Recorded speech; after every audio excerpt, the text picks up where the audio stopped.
Hey everybody! Today we are going to learn how to install an extension in Visual Studio Code so you can add new features and tools. First, open Visual Studio Code on your computer. On the left sidebar, click Extensions. This looks like 4 squares. The Extensions panel will open.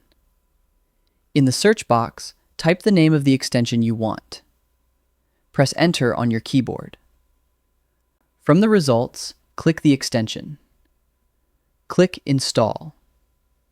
Visual Studio Code will download and enable the extension.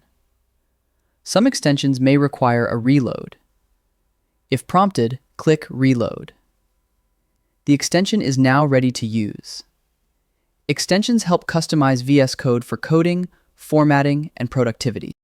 I hope this helps you on your current and future projects. Thank you for watching.